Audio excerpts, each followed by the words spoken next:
केवल शिक्षक भर्ती की बात होती है।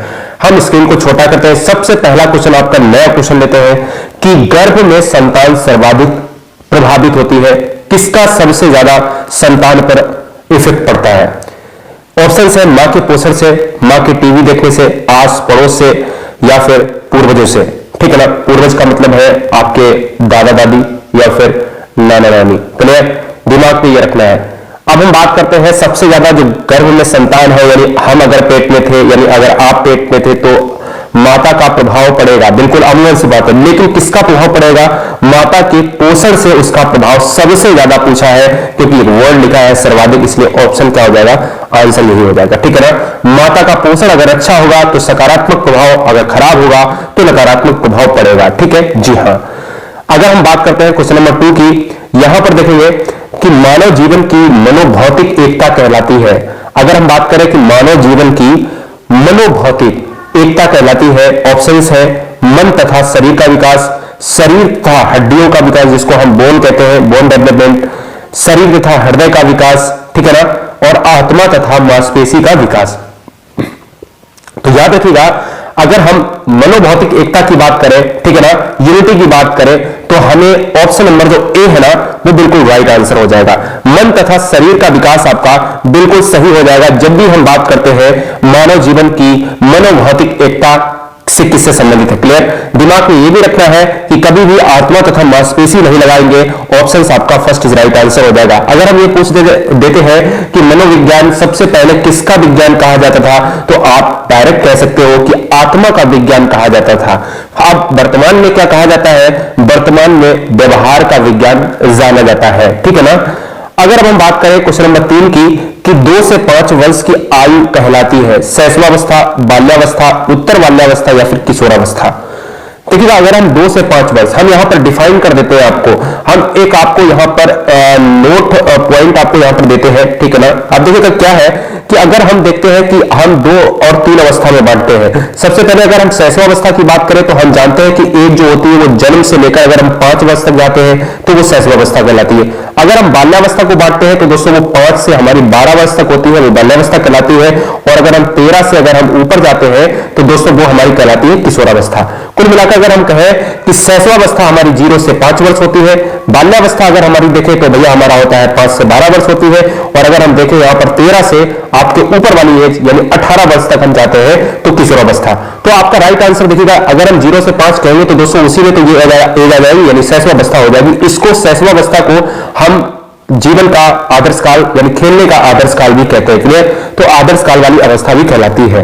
क्वेश्चन नंबर नेक्स्ट हमारा ये है कि हाँ थोड़ा सा यहां पर देखिएगा नंबरिंग में थोड़ा सा मिसप्रिंट हुआ है। क्वेश्चन नंबर 4 है, गर्भ में सर्वप्रथम निर्माण होता है। अब बहुत अच्छा क्वेश्चन है, इतना इंपॉर्टेंट क्वेश्चन है कि गर्भ में अगर आप जो है पेट में थे या हम पेट में थे, ठीक है ना, तो हमारा सबसे पहले कौन सा शरीर का पार्ट बना होगा? यानी नॉर्मल सी बात है कि मनुष्य है ना तो वो सभी का सेम पार्ट बनता है। तो सबसे पहले पैर बनते हैं, सिर बनते हैं, धड़ बनते हैं, या फिर सभी का निर्माण हो जाता है। याद रखिएगा, सबसे पहले जब बच्चा जो है भ्रूण अवस्था में होता है तो कहीं ना कहीं पहले माह और दूसरे माह की अगर हम बात करते हैं तो स्टार्ट हो जाता है आपका हेड, यानी सिर की बात हो जाती है। फिर धीरे धीरे क्या बनता है? स्पाइनल कार्ड बनता है। स्पाइनल कार्ड का मतलब होता है कि जैसे जैसे हेड ये होता है, ये मनुष्य का हेड है, ठीक है ना। और यहां पर क्या होता है कि स्पाइनल कॉर्ड आप देखते हो कि रीढ़ की हड्डी बोलते हैं, ठीक है ना। रीढ़ की हड्डी होती है वो दूसरे नंबर पर बनती है, फिर ऐसे ऐसे क्या दिल बनता है, फिर पैर बनने स्टार्ट हो जाते हैं। तो पहला ऑप्शन आपका क्या हो जाएगा? सर्वप्रथम पूछा था, इसलिए option number B is right answer हो जाएगा। ठीक है ना, दिमाग में ये भी रखना है।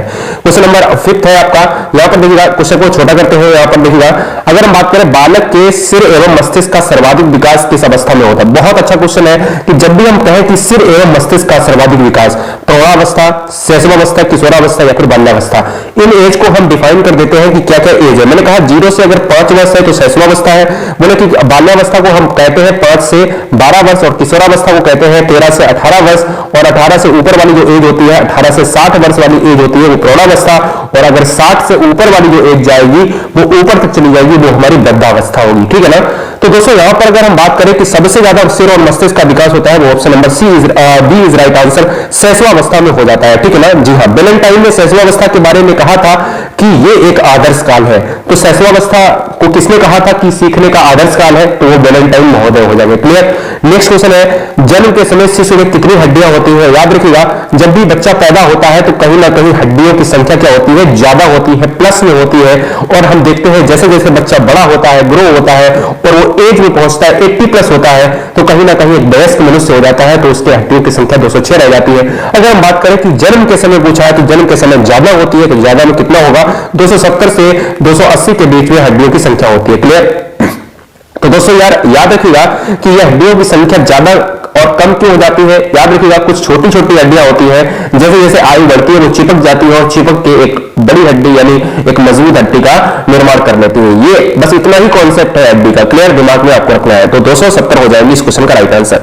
बीजावस्था किसे कहा गया है? तो दोस्तों बीजावस्था किसे कहा गया है? 0 से 2 सप्ताह, 2 से 8 सप्ताह। सप्ताह में जानते हो कि 207 दिन होते हैं। अगर दो सप्ताह की बात करता है तो 2 सप्ताह 14 हो जाएगा, और 8 सप्ताह की बात करता है तो 8 सप्ताह की बात करता है, 2 से 8 सप्ताह की बात करता है। तो दोस्तों यार याद रखिएगा, जितने में हम 7 का गुणा कर देंगे उतना ही हो जाएगा। क्लियर? हाँ, खैर हम क्वेश्चन पर आते हैं कि बीजावस्था, बीज वाली अवस्था दोस्तों 0 से 2 होगी या 2 से 8 होगी? तो याद रखिएगा कौन सा हो जाएगा आंसर? राइट आंसर क्या हो जाएगा? 2 से 8 हो जाएगी। क्या क्या 2 से 8 हो जाएगी? बिल्कुल सर नहीं होगा। 2 से 8 वर्ष यहाँ पर 0 से 2 वर्ष हो जाएगी। स्टार्टिंग का एज याद रखना है। बोले बीज की अवस्था, ठीक है ना, बीजावस्था ही कहलाती है। 0 से 2 सप्ताह स्टार्टिंग के 2 सप्ताह होते हैं। जब भी हम कहें कि जो है आपका लैमार्कवाद हम पढ़ते हैं और डार्विनवाद पढ़ते हैं, तो हम देखते हैं कि लैमार्कवाद की बात आती है तो हम ये देखते हैं कि लैमार्क ने किस वक्त प्रयोग किया था, देखा था उसमें जो है चैम्बरलेन देखा था कि जिराफ की गर्दन देखा था, ठीक है ना। उसके पहले चैप्टर आता है बीजमैन वाला। क्लियर? तो बीज कोश वाला हम बीजमैन से रिलेट करते हैं, ठीक है ना। वो भी आपको दिमाग में रखना है कि बहुत सेटल करना है कि हर चैप्टर को, चाहे क्वेश्चन भले ही बिल्कुल विपरीत हो, लेकिन बिल्कुल दिमाग में हर क्वेश्चन पर नजर रहनी चाहिए, ठीक है ना। बहुत अच्छे। अगर हम बात करते हैं बालक अपनी मां को पहचानना प्रारंभ कर देता है सर 6 माह में, 8 माह में, 9 माह में या फिर 3 माह में? बताएं। हाँ जी, देखिएगा अगर हम बात करते हैं बालक अपनी मां को कब स्टार्ट कर देता है, तो आपके बचपन के जो 3 महीने होते हैं, स्टार्ट के 3 मंथ होते हैं, तो बच्चा उसी में प्रारंभ करता है। Option number D is right answer हो जाएगा। बिल्कुल कोई भी बेझिझक आंसर, आपको दिक्कत नहीं होगी। 3 महीने में ही बच्चा स्टार्ट कर देता है अपनी मां को पहचानना। सबसे पहली गुरु किसे कहा गया है परिवार में? सबसे पहला गुरु है मां उसका, और सबसे पहला विद्यालय अगर बच्चे का पूछे तो सबसे पहला विद्यालय है परिवार। यानी अगर गुरु पूछे तो मां है, अगर परिवार पूछे, विद्यालय पूछे प्रथम, तो आपका परिवार है, ठीक है ना। 2 क्वेश्चंस में डिफरेंट आपको समझना है।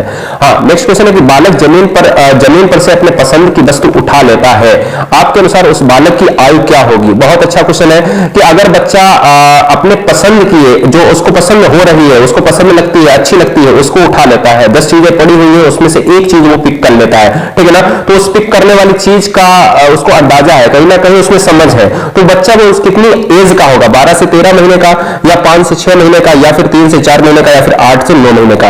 तो दोस्तों क्या हो जाएगा इस क्वेश्चन का राइट आंसर? 8 से 9 महीने हो जाएगा। क्या 8 से 9 महीने बिल्कुल आपका राइट आंसर हो जाएगा। यानी ऑप्शन नंबर क्या हो जाएगा? डी इज राइट आंसर हो जाएगा, ठीक है ना। दिमाग में आपको रखना है, जब भी हम पियाजे की स्टेटमेंट पढ़ेंगे थोड़ा सा भी पियाजे के बारे में भी हम जान लेंगे, ठीक है ना, क्योंकि अभी हम एक क्वेश्चन मिलेगा उससे रिलेट करके हम पढ़ेंगे।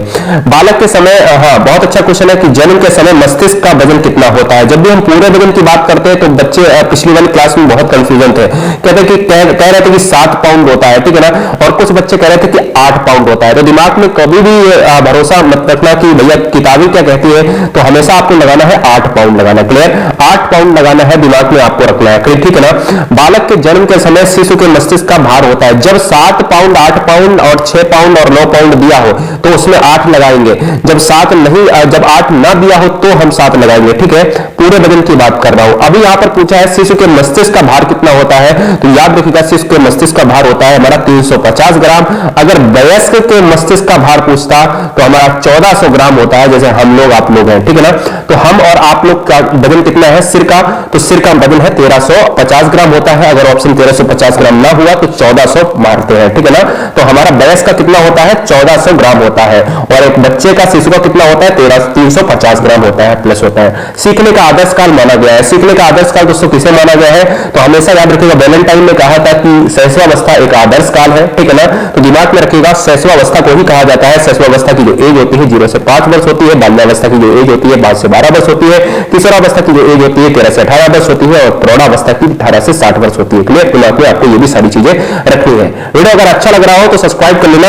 यहां पर आपके सिलेक्शन की बात होती है, क्योंकि शिक्षक भर्ती का ही एक मेरा दायित्व है और मैंने किसी का ठेका नहीं लेकर रखा है, ठीक है ना। ठेका का मतलब है कि हमें एक एग्जाम यानी एक फोकस पर आपको पूरी तरीके से उत्तीर्ण कराना है। 100% आपका परिवार आपकी राह देख रहा है कि सिलेक्शन इंपॉर्टेंट है आपके लिए।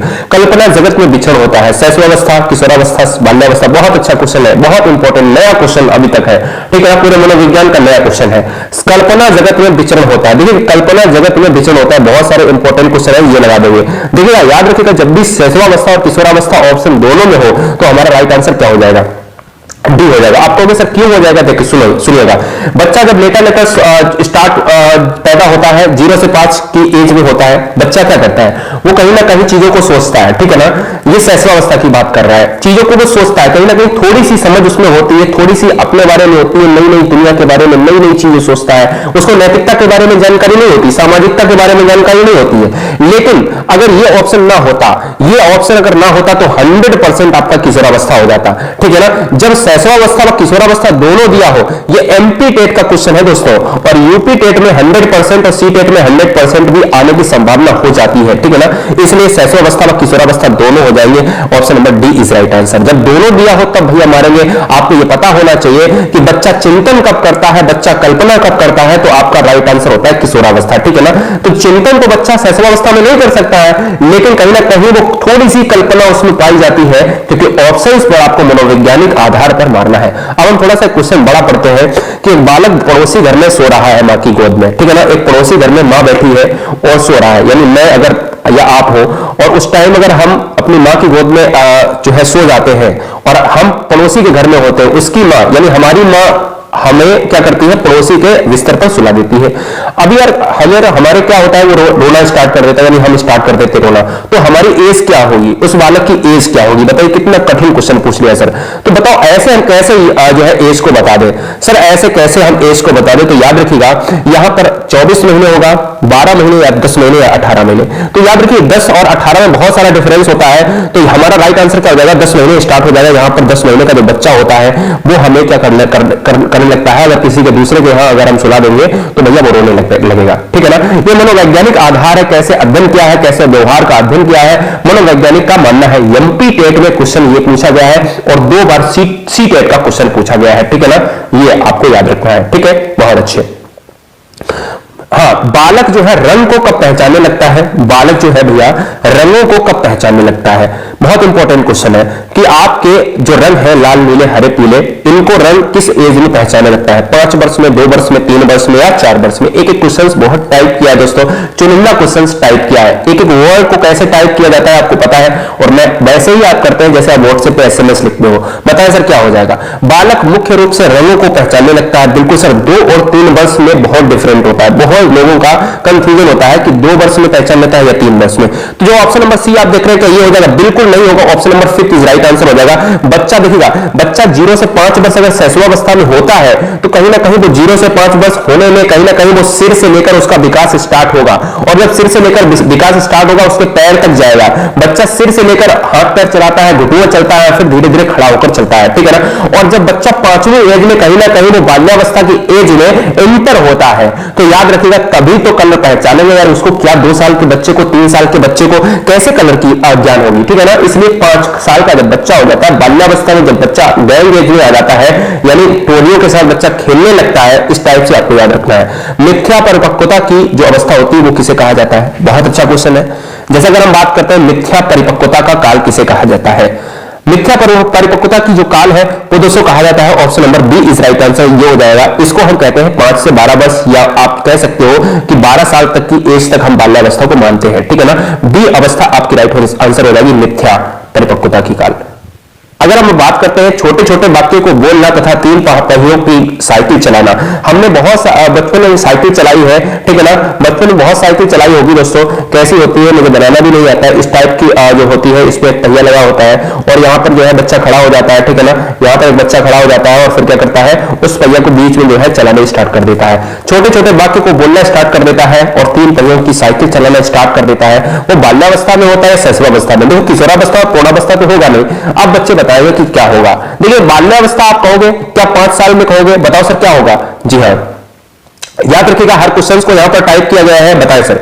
तो यार बाल्यावस्था तो यार यहां पर बिल्कुल हो ही नहीं सकता कि जब भी बच्चा तीन यहां पर करेगा, तीन पहिए की साइकिल चलाएगा, वो बिल्कुल खड़ा नहीं हो पाता होगा, थोड़ा थोड़ा से चलना स्टार्ट करना होता है, ठीक है ना। तो स्टार्ट हमारा 0 से 5 साल के अंतर्गत जो अवस्था आएगी वही इस क्वेश्चन का राइट आंसर हो जाएगा। तो 0 से 5 साल की जो अवस्था होती है वो शैशवावस्था में होती है, जो आदर्श काल कहलाता है, इसलिए option number A is right answer हो जाएगा। बिल्कुल सर। अगर हम बात करें कि कार्ल सी गैरिसन ने किस विधि का अध्ययन किया, किस विधि का अध्ययन किया, बहुत अच्छा क्वेश्चन है कि यहां पर कार्ल सी गैरिसन एक मनोवैज्ञानिक थे, इन्होंने एक अध्ययन किया है। इनका याद रखिएगा बहुत इंपॉर्टेंट है, इन्होंने लंबात्मक विधि का अध्ययन किया, ठीक है ना। कौन सा? लंबात्मक विधि का अध्ययन किया। नेक्स्ट क्वेश्चन है कि निम्न में से किस घटना की ओर सर्वप्रथम बालक आकर्षित होना स्टार्ट करता है। बहुत अच्छा क्वेश्चन है। जब भी हम पियाजे की नोट पॉइंट में आपको मैं बता देता हूं, नोट पॉइंट में पियाजे में एक वैज्ञानिक थे, मैंने आज ही पढ़ा है उसको, ठीक है ना। पियाजे को मैंने 2-3 बार पढ़ाया है, बहुत बार पढ़ाया है। पियाजे ने दोस्तों कितनी अवस्थाओं को डिस्क्राइब किया है? 4 अवस्थाओं को, संवेदीगामक, पूर्व संक्रियात्मक, मूर्त संक्रियात्मक और औपचारिक या अमूर्त संक्रियात्मक। पियाजे कहां के वैज्ञानिक है? स्विट्जरलैंड के वैज्ञानिक थे। उन्होंने कहा है कि स्टार्टिंग की जो एज होती है वो यानी संवेदीगामक, जिसे हम 0 से 2 साल कहते हैं, इसमें बच्चा सबसे ज्यादा जो है चकाचौंध के प्रति आकर्षित होता है। चकाचौंध में क्या आ जाएगा? Option number A is right answer हो जाएगा, फर्स्ट इज राइट आंसर हो जाएगा। प्रकाश के प्रति सचेत बच्चा किस अवस्था में होता है? पियाजे के अनुसार संवेदीगामक में होता है, प्रकाश अवस्था हो जाएगा, ठीक है ना, दिमाग में आपको रखना है। खैर यहां पर सबसे पहले अगर बोले कि मां के गर्भ में अंग कौन सा निर्माण होता है, तो सिर होता है। जब बच्चा पैदा हो जाता है तो सबसे पहले किस वस्तु की ओर आकर्षित होता है? तो प्रकाश की ओर। लाइट जलाओगे तो वो एकदम से बड़ा चौंक जाएगा, ठीक है ना,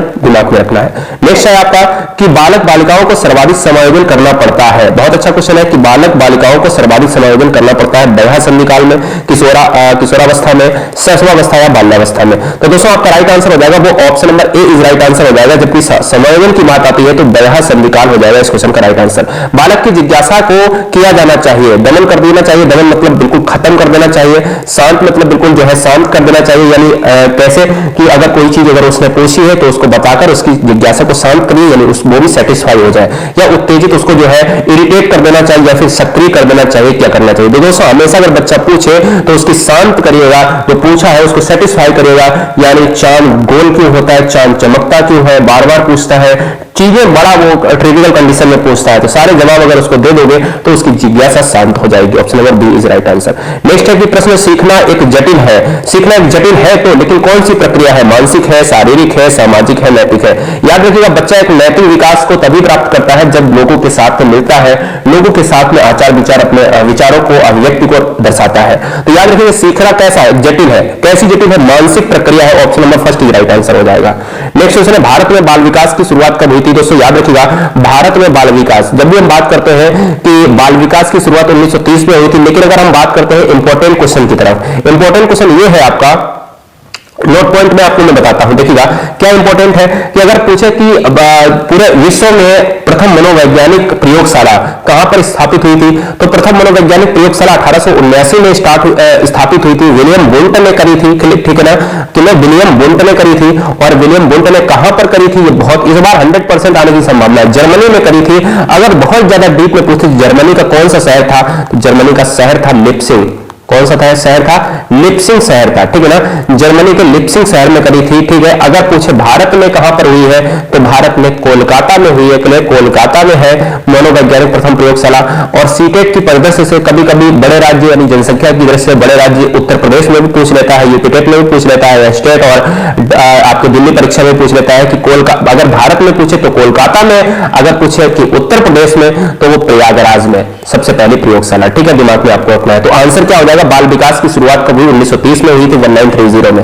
अगर मैं स्टार्ट करते हैं क्वेश्चन नंबर ये बहुत सिंपल है, विकास से प्रारंभ होता है, डेवलपमेंट यानी डेवलपमेंट की अगर हम बात करते हैं तो बच्चे का विकास कहां से स्टार्ट होता है, तो बच्चे कहेंगे कि शैशवावस्था से, बिल्कुल नहीं होता है कि जब भी बच्चे का विकास होता है वो कहीं ना कहीं गर्भावस्था से हो जाता है। Start option number A is right answer हो जाएगा, ठीक है ना, बहुत अच्छे। बुद्धि के बहुकारक सिद्धांत, कई बार आपने पढ़ा है कि बुद्धि के एक कारक सिद्धांत बिने ने दिया है, ठीक है ना, एक कारक सिद्धांत बिने ने दिया है, इसको निरंकुशवादी सिद्धांत कहा गया, एक कारक। बुद्धि का द्वि और त्रिकारक सिद्धांत स्पीयरमैन ने दिया है, ठीक है ना, इसको यहां पर स्पीयरमैन कहा जाता है। यहां पर बुद्धि के बहुकारक सिद्धांत की बात करते हैं तो थॉर्नडाइक ने दिया है, जो इस क्वेश्चन का राइट आंसर हो जाएगा।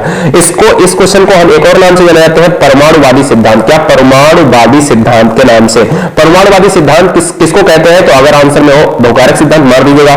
इसको हम बालू का सिद्धांत भी कहते हैं, यानी बालू का सिद्धांत क्यों कहते हैं कि इसलिए कहा जाता है क्योंकि यहां पर बुद्धि के बहुकारक सिद्धांत थॉर्नडाइक ने कहा था कि बुद्धि एक प्रकार की नहीं, दो प्रकार की नहीं, बुद्धि बहुत प्रकार की होती है, बहुत खंड होते हैं, बहुत कारक होते हैं, ठीक है ना। तो थॉर्नडाइक ने बुद्धि को कितने भागों में बांटा है? 3 भागों में बांटा है। एक मूर्त अवस्था में बांटा है, मूर्त भाग में बांटा है, और एक यहां पर दूसरी भाग बांटा है अमूर्त में, और तीसरा बांटा है सामाजिक बुद्धि को। मूर्त बुद्धि, अमूर्त बुद्धि, सामाजिक बुद्धि। तो आपसे क्वेश्चन बहुत बार पूछा गया है कि थॉर्नडाइक ने बुद्धि को कितने भागों में बांटा है? ऑप्शन होता है 1, 2, 3, 4, तो ऑप्शन क्या हो जाएगा? राइट, तीसरा हो जाएगा। तो बहुत सारे क्वेश्चन हम यहाँ पर खोज कर आपको बता दे रहे हैं। नेक्स्ट है आपका उपनयन संस्कार किस शिक्षा में किया जाता है? उपनयन संस्कार अपना नहीं होता था, तो हमेशा याद रखिएगा उपनयन संस्कार दोस्तों क्या होता है? मुगल काल में बिल्कुल नहीं, बौद्ध काल में बिल्कुल नहीं, इनमें से तो कोई हो ही नहीं सकता। वैदिक काल का आपका राइट आंसर हो जाएगा, ठीक है ना। वैदिक काल से भी बहुत सारे क्वेश्चन आएंगे, वेद से क्वेश्चन आएंगे, पुराण से क्वेश्चन आएंगे, वो भी मैं करवा दूंगा एकदम से झक्कास पूरा, ठीक है ना। वीडियो अगर अच्छा लग रहा हो ना एक लाइक दे देना, वरना आप देखते ही चले जाना, मस्त आप पूरी तरीके से आप स्कोर बस टाइप कर देना, ठीक है ना। आप ना तो सब्सक्राइब करना ना ही कुछ करना, लेकिन अगर अच्छा लगे, अगर आपको वाकई में अगर अच्छा लगे, दिल पे अगर टच हो जाए तो भी सब्सक्राइब कर लेना, क्योंकि हम आपके परिवार की तरह पढ़ाते हैं, ठीक है ना। हाँ, बात करते हैं बच्चों की सीखने की प्रक्रिया में माता पिता को भूमिका निभानी चाहिए। जी हाँ, सभी को जय हिंद, सभी बहन सभी भाइयों को जय हिंद। आप इतना प्रयास करते हो, सभी यार गृहिणियों को बहुत नमस्कार। देखिएगा आप सभी भाई जितने ट्यूशन पढ़ाते हो, ठीक है ना, उसके बाद भी पढ़ाई कर रहे हो, यार सभी को मेरा जय हिंद, सैल्यूट है आप सभी को। देखिए अगर हम बात करते हैं बच्चों को सीखने की प्रक्रिया में माता पिता को भूमिका निभानी चाहिए, नकारात्मक, सहानुभूति या फिर अग्रणमुखी या फिर तटस्थ। तटस्थ और नकारात्मक तो बिल्कुल कट जाएंगे, ठीक है। सहानुभूति बिल्कुल नहीं आती, समाज में सहानुभूति आती, इसलिए ऑप्शन नंबर क्या हो जाएगा? अग्रणमुखी, यानी अग्र होकर निभानी चाहिए, जिससे बच्चा जल्दी सीखने की तरफ उन्मुख हो। नेक्स्ट है आपका मानव विकास जो है किन दोनों के योगदान का परिणाम है। मैंने कहा इस क्वेश्चन को बिल्कुल देखो और तुरंत मारो। कैसे मार दिया? आपने सी ऑप्शन देखिएगा, जब भी मानव का विकास होता है कहीं भी ऑप्शंस आपको अगर कोई भी क्वेश्चन ऐसा दिया हो जिसमें अगर ऑप्शंस कोई भी क्वेश्चन दिया हो जिसमें अगर ऑप्शंस वंशानुक्रम और वातावरण दोनों दिया हो तो उसको देख के मार दो, अगर वो क्वेश्चन आपको नहीं आ रहा है। 100% में 99% आपको क्वेश्चन सही हो जाएगा। मैंने कहा कि अगर वंशानुक्रम और वातावरण दोनों दिया है तो तुरंत मारो। अगर ऑप्शंस में ऐसे दिया है, ए ऑप्शन में दिया है वातावरण, बी में दिया है वंशानुक्रम और सी में दिया है वंशानुक्रम वातावरण दोनों, तो यार पहला तो बिल्कुल नहीं होगा, दूसरा बिल्कुल नहीं होगा, तो तीसरा हो जाएगा सही, ठीक है ना। और अगर ऐसा दिया है कि ए वातावरण दिया है और बी अगर कोई दूसरा दिया है, सी अगर कोई दूसरा दिया है और डी अगर कोई दूसरा दिया है, तब आपका ए हो जाएगा, ठीक है ना। वातावरण और वंशानुक्रम अगर दोनों है तो सही हो जाएगा, और अगर वातावरण और वंशानुक्रम में एक एक कोई दिया है तो भी भैया वही एक सही होगा, दिमाग में आपको रखना है। अगर नेक्स्ट क्वेश्चन की बात करें कि प्राथमिक विद्यालय के विद्यालयों में से निम्न में से कौन सा बेहतर मानते हैं, तो प्राथमिक विद्यालय के बालकों के लिए निम्न में से किसे बेहतर मानते हैं? वीडियो अनुरूपण, प्रदर्शन या स्वयं के द्वारा किया गया अनुभव या फिर सभी। तो यार याद रखिएगा आप बच्चे क्या लगाएंगे इस क्वेश्चन में 90 से 100% बच्चे, 100% बच्चों में 90% बच्चे यहां पर क्या लगाएंगे? ये सभी लगाएंगे, ठीक है ना। दिमाग में रखना है ये सभी आपका आंसर गलत हो गया। क्यों गलत हो गया? क्योंकि लिखा है एक वर्ड प्राथमिक विद्यालय। प्राथमिक विद्यालय में वीडियो अनुरूपण क्या उपलब्ध होता है? यार दिमाग सेंस लगाओ मेरे भाई, ऐसे क्वेश्चन तो तुम्हें पटक देगा उठा के आयोग, ठीक है ना। यार याद रखो कि वीडियो अनुरूपण वहां पर नहीं है सर, पॉसिबल नहीं हो पाता है, ठीक है ना। ऐसी क्लास नहीं उपलब्ध है हमारे पास, तो याद रखिएगा वीडियो अनुरूपण वहां पर नहीं है, इसलिए स्वयं के द्वारा किया गया अनुभव जो आपको शिक्षक है आप एक, और शिक्षक के द्वारा आप क्या बच्चों को पढ़ाएंगे तो यानी आपको ज्ञान होगा शिक्षण सामग्री के बारे में यानी विषय के बारे में, इसके अलावा आपको मनोवैज्ञानिक ज्ञान होगा जिससे आप रुचि और अभिरुचि को पहचान सकते हैं, इसलिए option number C is right answer हो जाएगा। नेक्स्ट है हम लास्ट क्वेश्चन पर पहुंच रहे हैं दोस्तों, जिस प्रक्रिया में व्यक्ति दूसरे के व्यवहार से सीखता है न कि प्रत्यक्ष अनुभव से, इसको कहा जाता है दोस्तों जो दूसरे के व्यवहार से सीखता है, यानी हम एक या दो लोगों के बीच में अगर हम सीखते हैं, मित्रों से सीखते हैं, उसको क्या कहते हैं? उसको हम सामाजिक अधिगम कहते हैं। नॉर्मल सी बात है कि हम 2 से 3 व्यक्तियों के मध्य में सीखते हैं, उसमें ही तो हमारा आता है। हाँ, कुछ क्वेश्चन लास्ट बचा हुआ है। अगर हम बात करते हैं यहां पर देखते हैं कि कौन सा सिद्धांत व्यक्त करता है कि मानव मस्तिष्क एक बर्फ की बड़ी चट्टान के समान है जो कि अधिकांशतः छिपी होती है, उनमें से चेतन के 3 स्तर हैं। अब चेतना के 3 स्तर, हम ईड ईगो अहम की बात करते हैं ना सर, ईड ईगो अहम की बात करते हैं, सुपर ईगो की बात करते हैं। तो ईड ईगो सुपर ईगो की बात, चेतन के 3 स्तर बताया तो मनोविश्लेषण सिद्धांत हो जाएगा। हम जब भी हम बात करते हैं चेतन में, तो हमारा किसने दिया है? फ्रायड ने दिया है, सिगमंड फ्रायड। सिगमंड फ्रायड जाने जाते हैं मनोविश्लेषण सिद्धांत के जनक जाने जाते हैं। मनोसामाजिक सिद्धांत के जनक कौन जाने जाते हैं बताएंगे सर? एरिक्सन जाने जाते हैं मनोसामाजिक के। संज्ञानात्मक सिद्धांत के जनक कौन जाते हैं? पियाजे जाने जाते हैं। संवेगात्मक संज्ञानात्मक के पियाजे। जब भी संवेगात्मक आए तो मूल प्रबंध दी थी, आपके संवेगात्मक के जाने जाते हैं विलियम मैकडोगल, ठीक है ना। व्यवहारवाद के जनक कौन जाने जाते हैं? जेवी वॉट से जाने जाते हैं। इसलिए option number C is right answer हो जाएगा, ठीक है ना। जी हाँ, चलते हैं नेक्स्ट क्वेश्चन की तरफ। अवधारणाओं का विकास मुख्य रूप से हिस्सा है। देखो, अवधारणा का जो विकास का मुख्य रूप से हिस्सा है, तो ये बौद्धिक विकास हो जाएगा, शारीरिक हो जाएगा, सामाजिक हो जाएगा, संवेगात्मक हो जाएगा। तो अवधारणा कहां से आती है? कहीं ना कहीं रिलेट करते हैं हमारे मेंटल पर, मेंटल यानी हमारे मस्तिष्क पर विचार करते हैं। Option number A is right answer हो जाएगा, बौद्धिक डेवलपमेंट की बात करते हैं, ठीक है ना। तो दोस्तों कैसा रहा ये सफर आपका इस वीडियो में? आपको अगर इसका जो है, आप 30 क्वेश्चन आपने पूरे देखे हैं, 30 क्वेश्चन में आपको अगर स्कोर आपका 20 के ऊपर है तो बहुत अच्छा है, यानी अगर 25 के ऊपर है वेरी उम्दा है क्वेश्चन, ठीक है ना, बहुत अच्छा है। यानी हम हिंदी और इंग्लिश में मिक्सअप बोलते हैं, ठीक है ना। दोस्तों अगर हम बात करते हैं नेक्स्ट वीडियो की, तो नेक्स्ट वीडियो बहुत ही इंपॉर्टेंट है। अगर आप पहली बार विजिट करे हैं तो एक बार प्लेलिस्ट अगर देखिएगा, वहां पर जाइए और देखिए कि कैसी वीडियोस हमने 10-10 मिनट की वीडियोस में आपको खत्म किया है। सब्सक्राइब कर लेना, आप अपने अच्छे 5 दोस्तों को शेयर कर देना। आपसे यही उम्मीद है। जय हिंद, वंदे मातरम। अपने परिवार को जय हिंद नमन कहिएगा। वंदे मातरम।